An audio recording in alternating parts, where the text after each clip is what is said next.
We're TTB, the Alcohol and Tobacco Tax and Trade Bureau. All right. Hello, everybody. Thank you so much for joining us today. My name is Janelle Christian.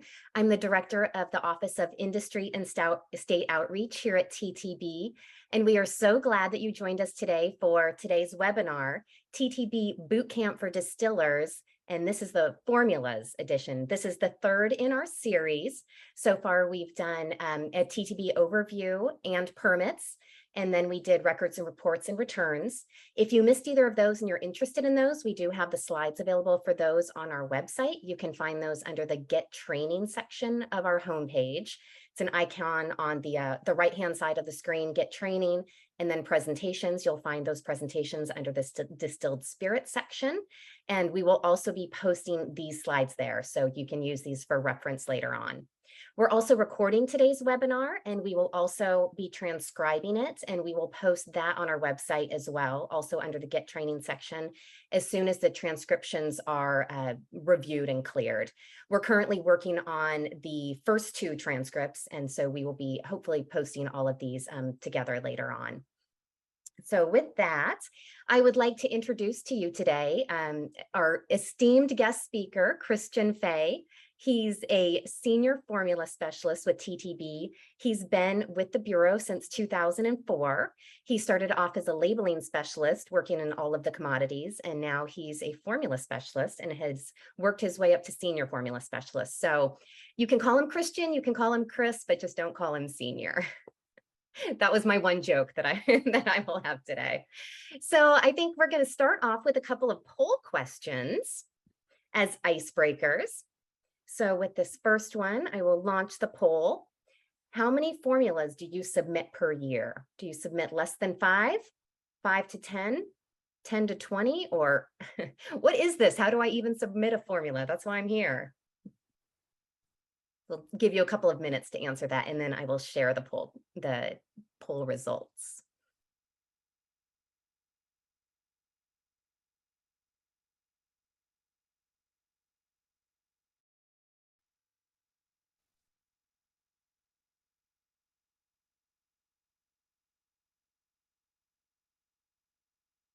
All right, I'm going to go ahead and end the poll and share those results with you. It's really great to see there's a broad range of experience today. So going anywhere from you haven't submitted a formula all the way up to you've submitted, you submit 10 to 20 a year, or maybe even more than that.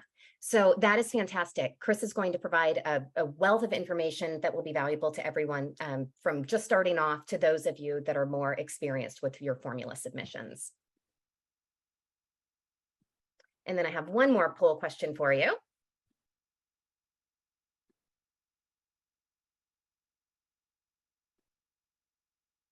Do you ever use flavors purchased from a flavor manufacturer?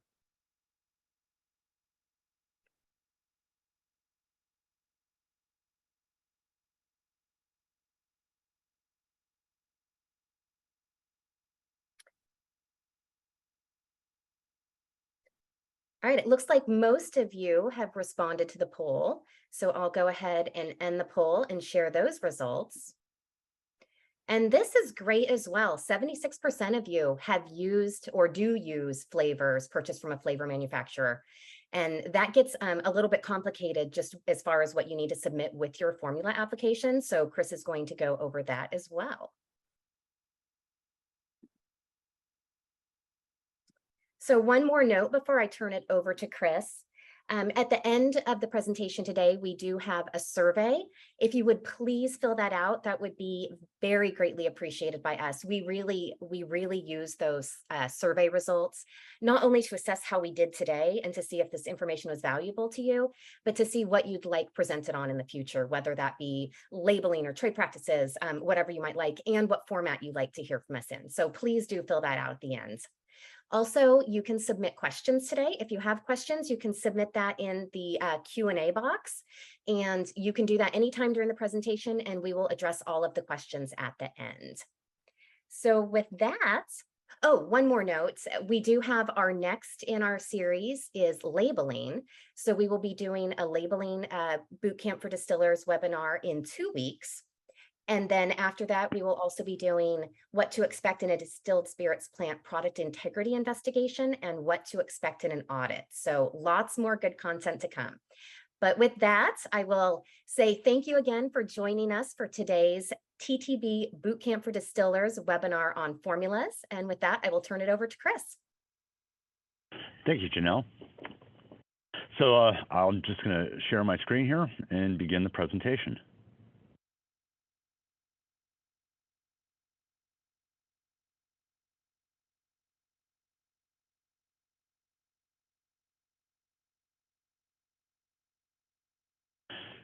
All right, so good afternoon. My name is Christian Fay. I'm a formula specialist here, and I'm going to today I am going to give a presentation regarding formulas. I'm going to start as if you're you're new to formulas, and then later on at the end of the presentation, we'll be answering questions. So before I begin, I wish to read you this disclaimer. This information is being presented to help the public to understand and comply with the laws and regulations that the Alcohol and Tobacco Tax and Trade Bureau administers. Not intended to establish any new or change any existing definitions, interpretations, standards, or procedures regarding those laws and regulations. In addition, this presentation may be made obsolete by changes in law and regulations. Please consult the regulations for the most current regulatory requirements. And finally, sample documents such as records, returns, and labels are illustrative purposes only and contain fictitious data. Otherwise, a simple way of saying this is your go-to sources will always be the regulations, rules, and our circulars, and they do change. I want to begin with sort of a general flow of events. Again, it's going to be from the standpoint of being brand new. First, you're going to qualify as a distilled spirit plant. You've approached the National Revenue Center, secured your permit. You've determined what type of products you wish to make. The next question is going to be, do you need to submit a formula for every single product? And the answer to that is no. Not every alcoholic beverage is going to require a formula, but let's say you've determined that you have a formulated product. Looking at the slide earlier this morning, I realized the order should have been changed. That's my fault, but the sequence would be, you've identified your product, you've determined it's a formulated product, you've submitted a formula to TTB, it's reviewed, you're given an output. The next step would then go and obtain your COLA application. I would never put yourself in the situation of producing any product until these two steps are completed. Once you have your approved formula and COLA, begin production. The next step would be, of course, moving it out of bond, paying your taxes, documenting it, and then begin selling, move on with the commercial chain. Now, let's say later on you wish to amend or change your formula. There is a process called superseding that you can take an existing formula and supersede it. But there's a catch to this. There can be no labeling or statement of composition impact. To illustrate, let's say that you had a vodka, you added a natural lemon flavor to it, and FD&C yellow number 5. Later on in your production, you wish to eliminate the colorant and change it to an artificial flavor. Well, you cannot supersede any longer because your statement of composition, your formula is fundamentally changed. That impacts that area, and of course it would carry over and impact the label. So be aware of superseding, but also be aware that when those changes do occur, you cannot impact the previous approvals.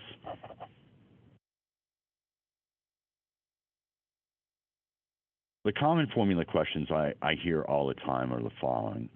What is a formula? What does that really mean? Why is a formula required? When is a formula required? which distilled spirits require formula approval, and how do I apply for formula approval? Now, these are probably the top 5 questions that anyone who's new to this will ask. So first and foremost, a formula is not a complicated scientific document.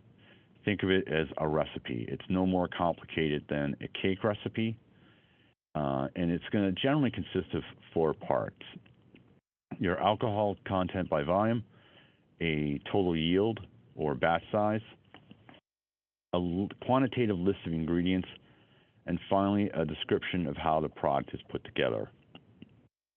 I found that people who are new to formulas get hung up on the concept of total yield. Total yield doesn't really represent the final produced amount of product. It's a hypothetical convenient working number that you would use, let's say 1,000 gallons. And you use that value then to hook the rest of the ingredients too. You may produce more or produce less, and those ingredients are going to follow in a natural ratio. There'll be some instances where your product may require laboratory analysis, and I would direct you to the Formula Basics page on the TTB website that will go into, it has a wide collection of reference materials. The second question is, why do I have to submit a formula? What's this all about? And we use the information found in your formula first to classify the product for tax and labeling purposes, meaning that when you go into formulas online, you'll have a drop-down known as a class type that you select. So the specialist is going to look at that selection, compare it to the ingredients and method of manufacture you've supplied, and then compare that to a method of, to the standards of identity in order to see if the product qualifies for that particular category. For example, let's say you selected a liqueur and you've listed a vodka as a spirit base, you're using a natural lemon flavor, but you haven't listed the third ingredient for the liqueur classification, additional sugar. So the specialist is either going to return it to you asking you to add that information or clarify what's going on. The second reason why we are looking at is to ensure the product does not contain any prohibited ingredients. We also review it to determine concentrations of limiting ingredients that are contributed from compounded flavors. And then the final output is the actual classification. We'll provide a suggested statement of composition for labeling purposes. There seems to be a hang-up regarding the concept of the statement of composition. When myself or another formula specialist provides a statement of composition, they're always going to refer in an overly broad way. It's a generic statement, and if you compared your product label language, the statement of composition, and the formula itself, they should be in general agreement with each other. You should see how you got there. To illustrate, we use the vodka example I've been talking about. So it's a vodka with 3 natural flavors, say orange, banana, and lime. Then I would approve it as vodka with natural flavors. You could literally use that statement on your product label, or say vodka with orange, banana, and lime flavor, or orange, banana, and lime. So just be aware that the statement of composition does have a lot of flexibility there in order for you to express your product, to use that in the Romance language on your label. Another question is, when is a formula required? Think of it as what events would trigger a formula requirement and when you actually submit a formula to us. So if you're using artificial sweeteners, carbonation, if you are using compounded flavors or adding flavors, or if you're using ingredients derived from hemp, those would be good examples of how those additions are going to alter a product's classification from one category to another. In addition, certain types of distilled spirits are always going to require formula approval. For example, a liqueur, it's a mandatory requirement to give it to us. Versus, say, if you are producing a vodka product, if you're producing just a vodka, and you're producing it according to the standards of identity and the regulations, you would never come to us and give us a formula. But if you choose to add a flavor or a color, or you're doing something outside of the standard, you've pushed it from one category to another, and therefore you would be asked to give us a formula. Oh, also a second point too is when. When in this whole production chain do you give us a formula? Always give us a formula before you produce a product. Always have that done first. You never want to make a product and then have to get a formula. For people who are new to the industry, it's a confusing statement. Their viewpoint would be, well, if I'm making an alcoholic beverage, then all alcohol beverages require a formula. That's not the case. A starting point to sort out when and when not to give us a formula would be this public guidance, TTB G 2016-3. In this guidance, you're going to find 3 different charts based on commodity types. For distilled spirits, you're going to see a detailed breakdown of a long list of products and when you do or do not have to give us a formula. Currently, we have 3 interactive web tools on our website. Unfortunately, the distilled spirits tool isn't currently, it's under revision and improvement and is not currently available. But if you looked at the malt, beverage, and wine interactive tools, it will ask you a series of questions that you can answer and then produce an outcome if you need a formula or not. How to apply for formula approval. Well, earlier Janelle did a quick survey, so a lot of you are probably already using formulas online. For new people, I recommend that you register and use formulas online. It is the fastest, most direct way to get your submission to us. You create the submission, you submit it, and it arrives almost instantaneously in our server, and it will wait in a queue until it's processed. The big advantage of formulas online is if it's missing information or I need clarity, a formula specialist can return it to you and ask questions. So there's an interactive relationship between you and the actual formula specialist. The second way of applying or getting a formula to us is the old-fashioned paper method. You can print out the form, fill it out, and mail. Obviously, there's going to be associated time, but I think the biggest shortcoming to that approach is if there is an error, there's no chance of having a conversation with you. The formula would either be approved or rejected. What does TTB look for when reviewing your product? The first task is they're going to look at the selected class and type you have chosen and see if the base alcohol produced is produced according to the stated standard for the specific class. They're looking at the ingredients, the method of manufacture, and comparing it to what you have chosen. The goal is to give you what you've selected. We're also going to review flavors and flavor ingredient data sheets. We'll talk about the FID sheets or flavor ingredient data sheets in a little bit. We will review for restricted ingredients and prohibited ingredients. We're looking for colors. And also, we're looking for a category. We're looking at ingredients if they fall under the FDA regulations described as GRAS or generally recognized as safe. What does the term GRAS or generally recognized as safe mean? The Food and Drug Administration is responsible for food safety in the United States, so TTB is going to take their regulations and apply it to individual ingredients. A vast majority of ingredients that are used do satisfy the GRAS requirement. I think that the big impact that we see with the rise of craft distillers is that very innovative, very dynamic space, and people get very creative, and they find new ingredients all the time to include into their products. And this can become challenging because some of these ingredients get very esoteric. They can be very exotic.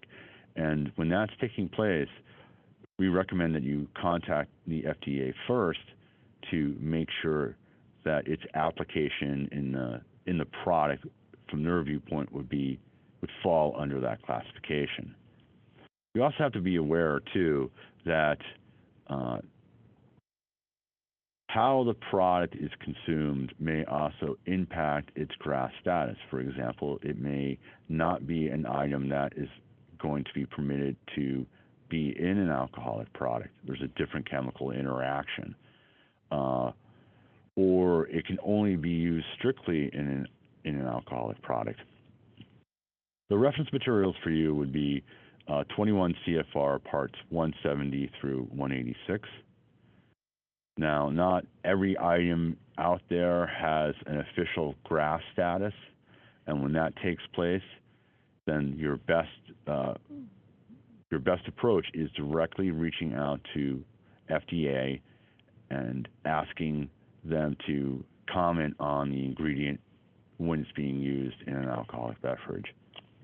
I'd like to point out that traditional medicines and dietary supplements aren't necessarily GRAS, and of course the importer and producer is responsible for proving that an ingredient meets the GRAS status.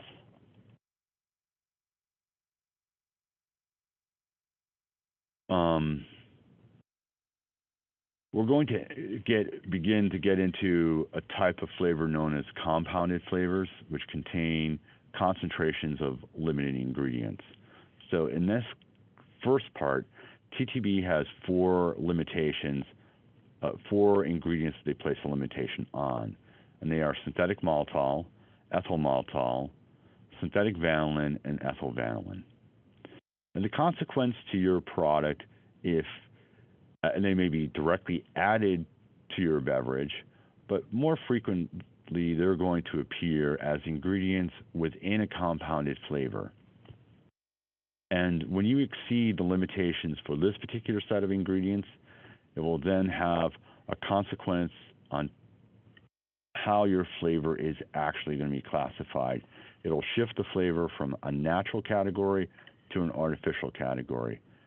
And if you're not aware of that, you've given us a submission. A formula specialist has looked at it and said, well, this is an artificial flavor. It comes back to you.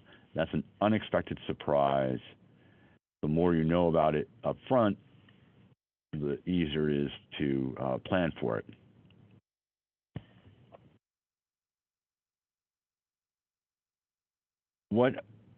So let's use the example of if you were to take a rum and add nutmeg, allspice, cinnamon, and coriander to it, those type of ingredients do not require any additional input. But when we get into the world of compounded flavors, then you'll need what is called a flavor ingredient data sheet. Dependent on the concentration and the number of flavors you use, as well as how much of those flavors are put into your product, then you should complete a limiting ingredient calculation worksheet. Another category of flavors that would require what is called a specification sheet. When the product is made with ingredients composed of more than one component, say a sweetener made with honey and sucralose. So I mentioned compounded flavors a couple of times, and based on the survey earlier, I think people are familiar with it, but I just want to go over and go into more detail about it. A compounded flavor is one you purchase from a flavor manufacturer. They're going to have multiple classifications on their flavor ingredient data sheet, and the flavor manufacturer for this category of flavors will submit to the TTB non-beverage product laboratory for a review.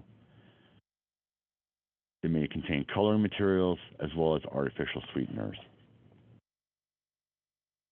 A flavor ingredient data sheet is, again, a document that flavor producer is going to give you for that manufactured flavor. And a fit sheet is a document that includes information about certain ingredients found within that compounded flavor. It's not a breakdown of the specific ingredients the flavor is made from, but reflects the list of concentrations of limited ingredients both from TTB and FDA. Submit, for each compounded flavor you use, please give us the corresponding FID sheet for it. And this document lets TTB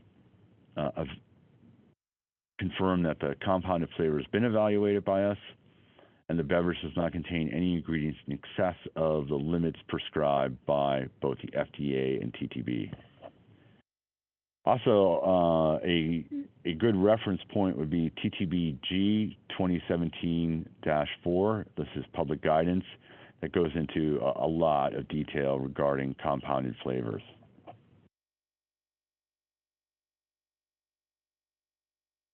Let's talk about the actual documents itself. On the right-hand side, you're going to see a typical flavor ingredient data sheet.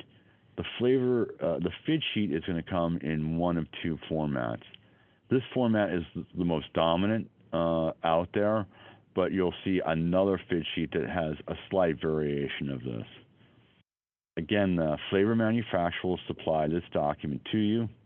It's going to list concentrations of limited ingredients in parts per million, list colors, and this information combined with the calculation worksheet and how much of this you're using in your product is the link. Those items all link together in terms of giving a final output of what are the concentrations found within your product.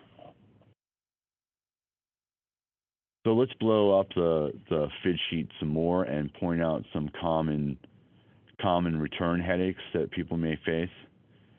So the first portion of it is pretty straightforward. You'll see a TTB company code, the administration name, who manufactured the flavor.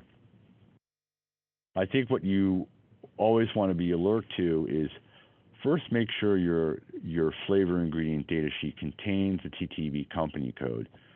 We won't return it if it's not missing it, but that's the immediate cue to you that your flavor that you've purchased has actually been through the TTB lab.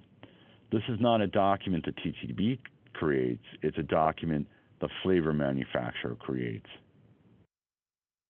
Another source of return problems is the status box. To the lower right, you'll see approved for drawback and several other statuses.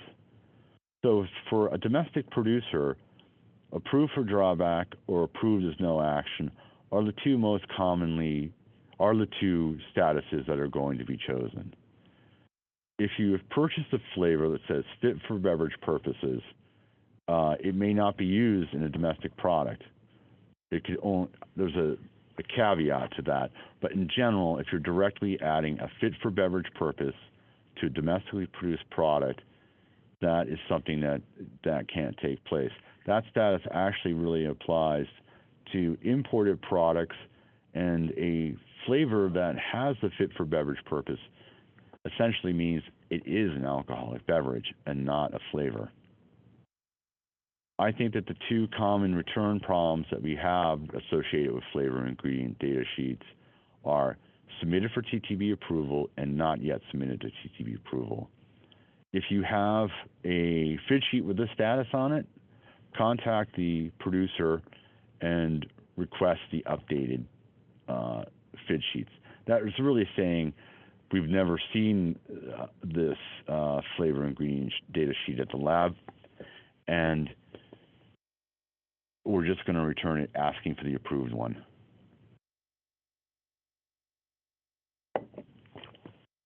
Going to the bottom of the screen, you're going to see 5 statuses on every flavor ingredient data sheet. And let's clarify what those are. Natural generally is going to have very low concentrations of limiting ingredients, and 99% of the time it's going to be a natural flavor because the actual presence of limiting ingredients tend to be very low. The next category, natural and artificial, less than 0.1% top note. Again, a majority of the time it's going to remain a natural flavor. When you have that status, you should look at the number of flavor ingredient data sheets you have, how much of it you're going to use, and the concentration levels. It could easily flip in the other direction. Let's say you have a reasonably high level of concentration of limiting ingredients and you use a lot of the flavor, then that is a circumstance that could flip the flavor from natural to artificial.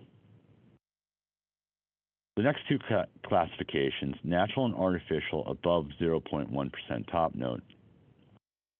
That's never a natural flavor. That's always going to be an artificial flavor. And the reason for that is in flavor production, the flavor producer is allowed to add additional artificial content, which you see in the lower box where it says total artificial flavor content. When it exceeds 1,000 parts per million or has that classification, the flavor is always treated as an artificial flavor. The next category is self-evident. It's an artificial flavor. And then the last item, non-flavor, seems to be a contradiction. If it's a flavor ingredient data sheet, then what is a non-flavor? Non-flavors are also produced by a flavor manufacturer, and they are meant to do something physical to your product. Let's say you but they influence mouthfeel or a physical effect or an appearance of the product. I drink the product and it has a crispy back bite of fresh apples. That's an example of a non-flavor. Cloudifiers are meant to enhance or change the appearance of your product, and when they are utilized, that's what they do. But this particular category of non-flavors do contain high concentrations of limiting ingredients. The point is, just because it says non-flavor does not mean you should not include the document in your submission. It's really the central portion of the flavor ingredient data sheet that is going to tell us a lot about the product. On the left-hand side, you're going to see a list of the 11 most common limiting ingredients. The first 4 are TTB limiting ingredients, and if you exceed those limitations, you then alter the flavor status. The next list of items, the next list, or the following items after that are actually FDA limiting ingredients. And if you exceed an FDA limiting ingredient, we'll return it to you and ask for you to lower the concentration levels. The reason for that, you're not permitted to exceed an FDA limitation. The blanks you see in 12, 13, and 14, well, there are a lot of limited ingredients out there. You know, we've given you the top 11, but a flavor manufacturer may be using items outside of that, and they're going to list that information and their concentration in parts per million there. Immediately to the right, those are the posted limitations. So you can see some are pretty low. Synthetic vanillin is only 40 parts per million. Ethyl vanillin is even lower. The central column is going to be the actual concentration of limiting ingredients for that particular flavor. And to the far right, you'll have, it's not uncommon for a compounded flavor to contain added colorants to it. And that information is declared on the right. And the colorant information will always carry over into the statement of composition as well as onto your product label. So that's kind of the brief sketch of the typical FID sheet. The next document in the chain regarding compounded flavors is going to be called the limiting ingredient calculation worksheet. So if you're in the circumstance where you have only a single flavor, and that flavor has very low or no values, and then it's not necessary to complete a calculation worksheet. It's when you start using multiple flavors and multiple flavors combined with non-flavors, and you start seeing really high levels of limiting ingredients, then that's when you should pull out a calculation worksheet, complete it, and check it. The two things that you're looking for is, will my flavors still stay natural based on the use rates I'm using? And am I exceeding any FDA limiting ingredients? It's also very useful in terms of when you're developing a product. I'm sure there's a lot of adjustment that takes place in flavor levels, and as that takes place, you have your testing that takes place, and at the same time, you can use the calculation worksheet to project if you still are within those two limits.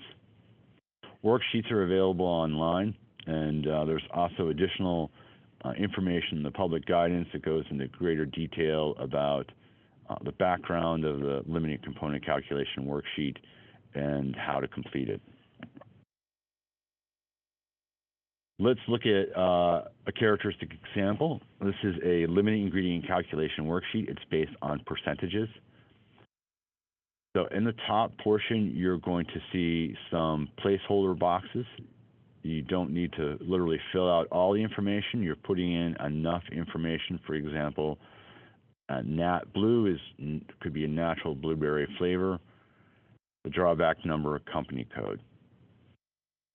Fill out that section, and then you drop to the lower portion, and you take the information from the flavor ingredient data sheet and start listing it into the spreadsheet itself. So this is the percentage-based calculation. You'll see that line where you'll use the actual percentages. I'm not a fan of the percentage approach because I don't think that's really what takes place on a production floor. Nobody says, yes, put 0.13% of natural blueberry flavor in. They're going to say so many gallons. But we'll use this as an example.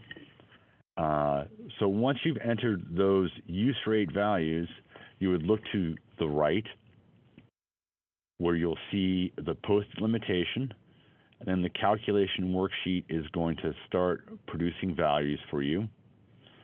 And once you start exceeding those values in the final column, let's say that the synthetic vanillin level was 50 parts per million, you'll see the word yes appear saying, hey, I'm over a limit. And for the TTB limiting ingredients, you'll also see the word artificial appear to indicate that the flavor has become artificial. When you're down into the FDA limiting ingredients, it'll simply say yes, an indication that you could not produce that product and have to lower the levels. Think of, so ingredient specification sheets are sort of strange in that they're not compounded flavors. Always think of a compounded flavor as it's a manufactured flavor. It's going to be created with concentrations of limiting ingredients. It may have natural and artificial content in it. It contains added alcohol, flavoring materials, flavor chemicals, colorants. And they probably have never seen the actual thing that they're simulating. Why another category of products, to use this example, it's become, I've seen a lot of breakfast cereals being added to malt beverages of late. And so these are products that could be foodstuff that have multiple ingredients. They're not compounded flavors. And when we ask for a product specification sheet, we're looking for either a product label that lists the FDA food ingredient declaration, the breakdown, or a specification sheet from a manufacturer that provides a list of ingredients. So a common source of error or frustration people have is what is a FID sheet, what is a specification sheet? So think of FID sheets as being compounded flavors from a flavor manufacturer, while a specification sheet contains multiple ingredients that aren't produced by a flavor manufacturer.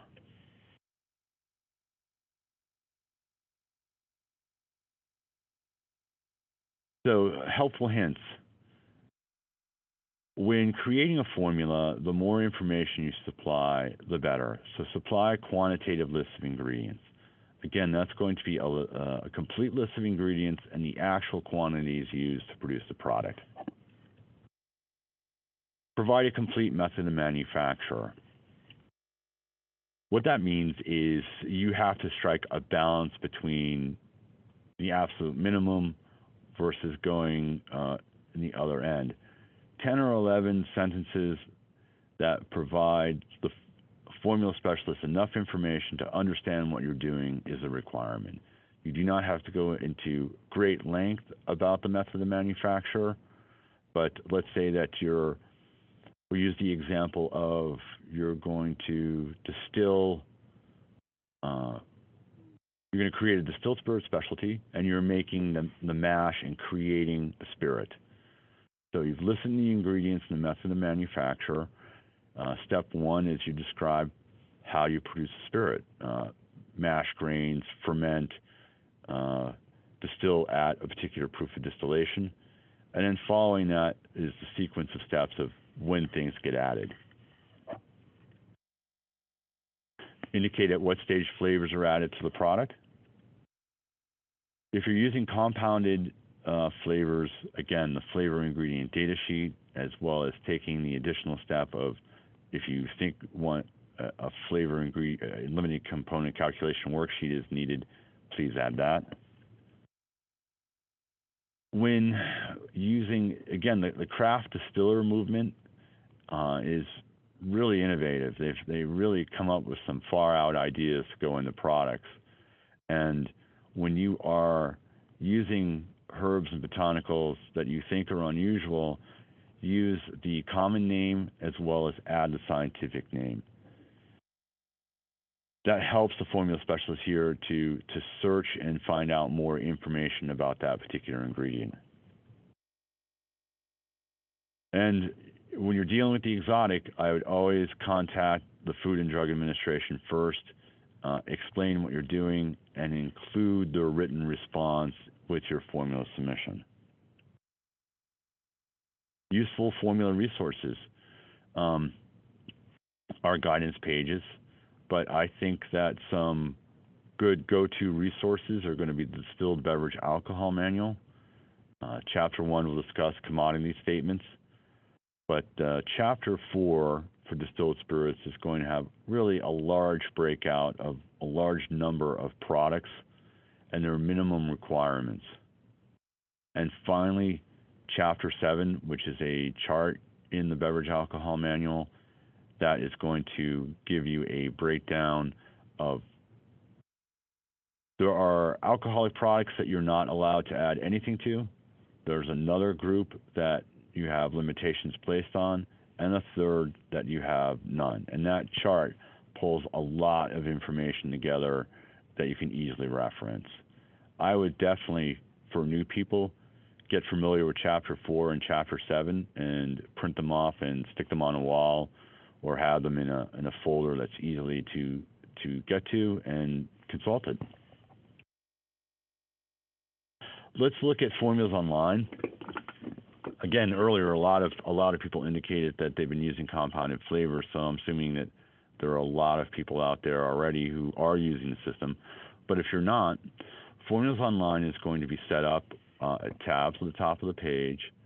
Right now, we're on the Formula Main tab, which is going to consist of 4 key sections: measurement, yield summary, which is where you enter your alcohol content and your total yield or batch size.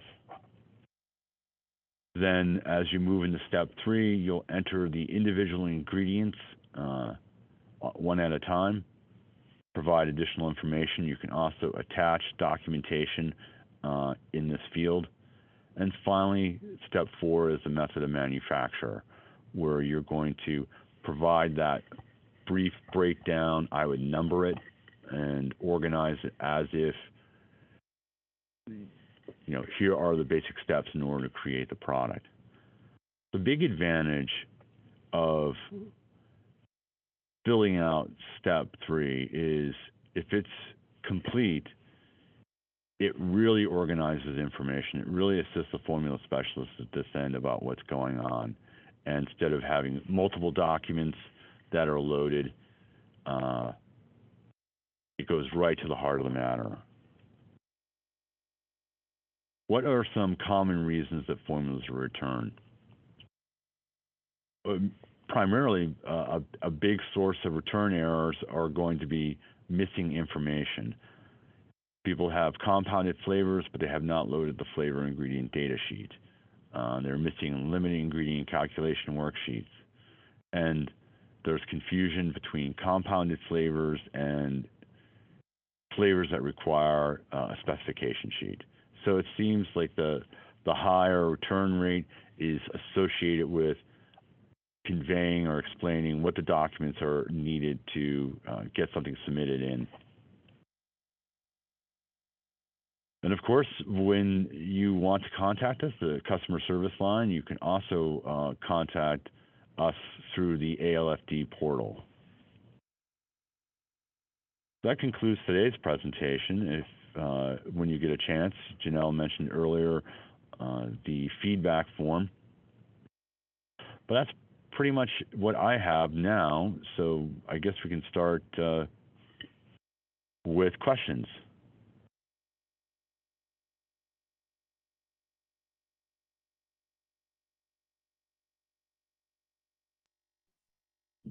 Thanks, Chris. That was fantastic. So while you were speaking, we had our head of the formulas office, Michael Warren, behind the scenes, live answering questions in written responses. So those should be available for all of you to see so that you can see the answers.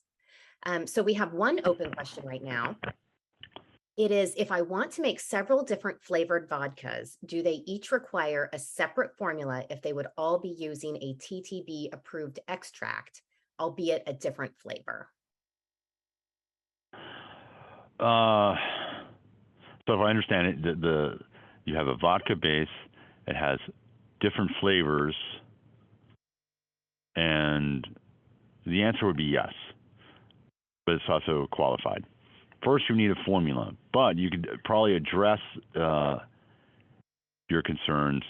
Let's say you want a formula to cover a vodka with a single flavor, and you plan to produce, say, 10 different flavored vodkas with different flavors. So in the formula, you would enter in the vodka base and then flavor number 1 and say, flavor 1, here it is, flavor 2, and move down the list. And then in the method of manufacture, you get specific about what you're doing. That you're going to take a vodka and use one of the flavors from the list above. And that should produce a formula that would let you produce the variants you have. It gets tricky because if you start, you'll need one flavor to anchor the product, like vodka with natural flavor. And then you do have that ability to submit or have that flavor substituted out. That probably is not going to satisfy the person. In other words, yes, you do have the option in Formulas Online to create optional flavors, and or is one way of expressing it. I'm going to use this flavor or that flavor. And if the person has a specific application in mind, I think what they can do is just reach out to me and we can talk about that formula in particular. Great. Thank you, Chris. I think that does it with our open questions. Does anybody else have any questions? If you do, go ahead and get those into the chat box. We have another one. You noted that we had flexibility with the SOC on the label and it is approved broadly in the formula. Example, vodka with natural flavors. You said we could state on the label vodka with pineapple and orange flavors, assuming pineapple and orange flavors are in the formula. Do we need to include the natural language? So instead, would it need vodka with natural pineapple and orange flavors? Well, that's going to be a labeling question, but this is the logic behind it. Let's build an example. We'll say vodka, let me write this down. Vodka with pineapple and orange flavors is example. Yeah. So the statement of composition that's going to come out from a formula specialist is going to be vodka with natural flavors. You may use that and call it a day. You should be able to say vodka with orange and pineapple flavor. You could also say vodka with orange and pineapple. Those should be options that exist for you. Now, the word artificial must always be used if you're using an artificial flavor, but it's not a requirement to use the word natural if it's a natural flavor. So in other words, when you make a declaration of when the product contains an artificial flavor, that is going to have to be declared on the product label. Thank you, Chris. I think that's really helpful. While we're waiting for more questions to come in, if there are any more, I have a question for you. I know that canned cocktails, the ready-to-drink sector of distilled spirits products is really growing, and a lot of people are probably interested in that. Do you think that canned cocktails typically require a formula? Yes. Yes. And the reason for that is the category began a long time ago as a recognized cocktail. So margarita made with tequila and whatever. So people are interested in the cocktail name. They're interested in getting, margarita made with X or old-fashioned made with Y. And those actually are distilled spirit specialty products, and they do have statements of composition associated with it. And up until recently, you would have seen a recognized cocktail category appear in the drop-down list, but that's been changed, and now it's going to be, I can't recall off the top of my head, distilled spirit specialty / cocktail. And so there is not a specific breakdown within the regulations of individual cocktail names, and they would fall under the umbrella of a distilled spirit specialty and therefore would require a formula. Super. I think that's really helpful. Thank you, Chris. Well, I think we've answered all of the questions that come in. I will just give you all a few more seconds. If you do have one, go ahead. Oh, we got one in. Can you blend sparkling wine and spirits? Yes, you can. The definition of a distilled spirit permits the addition of wine to a distilled spirit up to 49% on a proof gallon basis. In Part 5 of the regulations, that is going to exist as a definition. And it's commonly done. And it's done as a blending material. So I'm assuming that your application is that you want to say a spirit plus sparkling wine. What I don't recall, normally in a formula, if the spirit, well, this gets kind of complicated. In the situation where you have a distilled spirit that allows for the addition of harmless coloring blending material, either below 2.5% or above, typically the formula specialist is going to just fold that in and it wouldn't appear. But if the spirit itself does not allow for the addition of the wine or any harmless coloring blending material, then it's declared in the statement of composition. Excellent.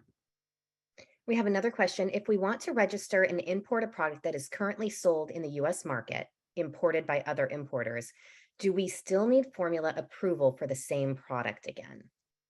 Yes, you would. And the reason for that is that you're the importer of record. So if there's it's my understanding is if there's an issue with the product, the Bureau is going to first start with the importer. And, you'll see many imported products brought in by multiple importers. They all have formulas and it's tied to them. So it is a requirement to as the importer to submit a formula to us. Thank you. Well, that does it for our open questions. I think we've answered everything. And once again, I would like to remind everyone to fill out the survey if you haven't done so already. And the QR code is not on the screen anymore, but you can find that at ttb.gov/survey. So super easy for you to find. And please do fill that out. Let us know how Chris did today, how the information was, and again, what you would like to hear from us in the future. And with that, if there are no more questions, I think we'll call it a wrap. And we'd like to thank you all again for spending an hour with us. We hope that this was really informative for you. And please feel free to reach out to any of us if you have further questions. So with that, have a great day. Bye-bye. Visit TTB's official YouTube channel at USTTB.gov for more TTB-related content. And remember to click subscribe so you'll always know when we upload new videos.